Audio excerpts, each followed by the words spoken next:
In this tutorial, we are going to be going over different substance keys and features. So once you've actually imported in your model or anything that you're actually currently working on, you have a few different options for basically getting the normal stuff out of the way.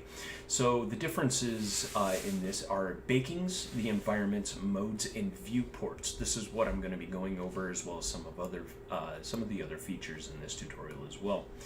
So baking is actually kind of like a simple one-click kind of does it all kind of a feature.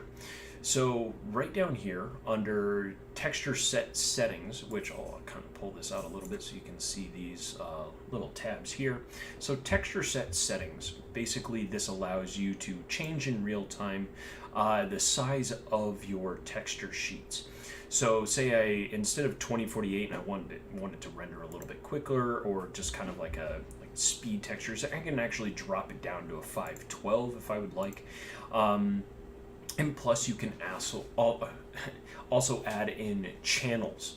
So say you want to add in an emissive, which in this case we are going to want to add in a possible emissive for this as well. You can go into here and add in, say, like an ambient occlusion or blending mask or diffuse, but in this case we want to add an emissive. So at this point we can actually add in an emissive for the lights. So these textures will actually emit a light overall, and we'll kind of get into that once we start texturing and stuff like that.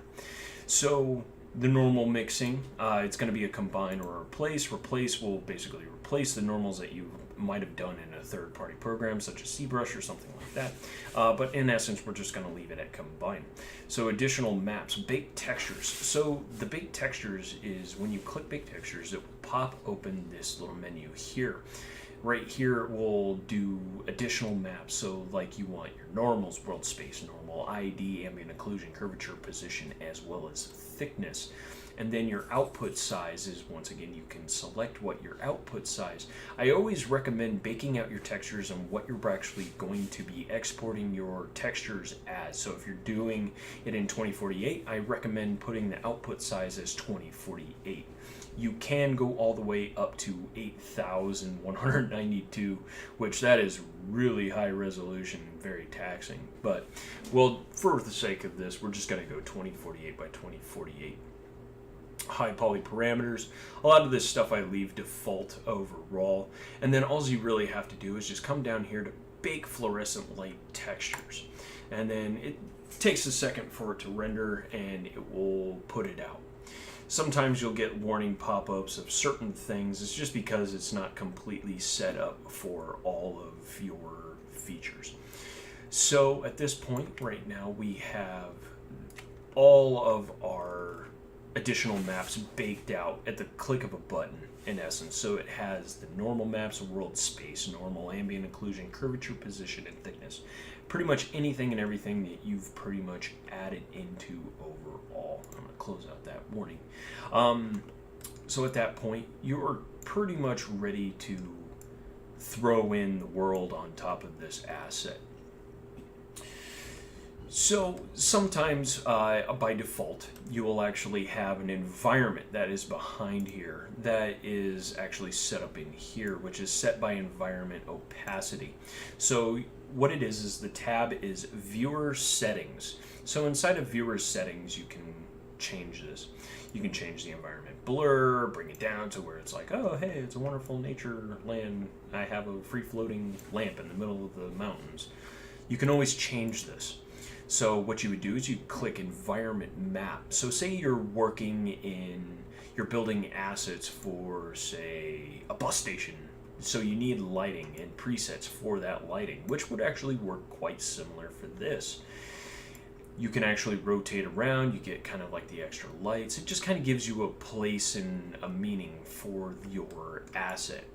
It's kind of one of those things. But say you don't, it's very distracting having all this. You can actually change the environment opacity to 0 so you don't see it, but you'll actually see it through reflections if you are dealing with that. So at that point you would actually be able to change it once again. I usually work in studio lighting. different types of studio lighting just to kind of get a basic around all. There's multiple points of lights for that, and you can change the exposure, so you want it really, really bright or you want it very, very dark. So you have that kind of option. You can just leave it at ground 0. Oh, we'll just type it in 0. And environment rotation, you can do that by holding shift and right click, or I'm sorry, yeah, shift and right click. That is your rotation for your lights, so you can kind of see around your textures. And also in here is like sometimes you'll be clicking along and you accidentally click a button. So what happens is if you change the modes, so you go to solo or normals, or you kind of shift around a couple of things, you can actually view all that stuff through solos, additional maps, but you really want to work in materials. So it's in viewer settings. So you can switch it right back to materials, so you're right back on track. Plus you have access to your different PBRs, your different settings. You can use the Dota 2 PBR, the non-PBR spec gloss. Like, this basically depends on what you're actually going to want to bake and render out your models in for the actual shader. Shader parameters, common parameters, so your height, ambient occlusion intensity, but a lot of this is more advanced stuff, and you're really not going to be using it overall because majority of your materials are going to have a lot of these parameters already. But then you also have your camera, so your field of view. You can change it manually or through hotkeys. Right click and Alt and scrolling up and down with your mouse, moving it up and down will allow you to change your field of view, all kinds of stuff. Normal, it's a lot like 3ds Max or Maya in some aspects. Change your apertures, field of focus distance, all kinds of stuff. You can even add in active post effects, which is the same as the rendering, which we'll get into at another tutorial. But for the most part, you're going to primarily be living inside of the texture set settings. Also, you have multiple viewports within Substance Painter because it is a 3D painting program.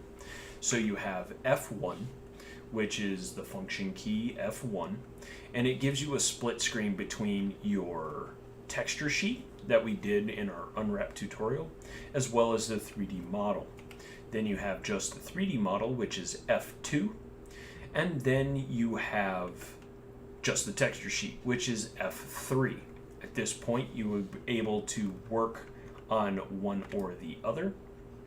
And you can still shift lighting in the texture sheet zone as well, which is nice, is because, say it's a little too dark and you want to kind of change things up, you're more than welcome to. So at that point, we are going to primarily work in this until we actually get to certain little texture solutions for that part. But this will conclude the tutorial for the basic different substance keys as well as features.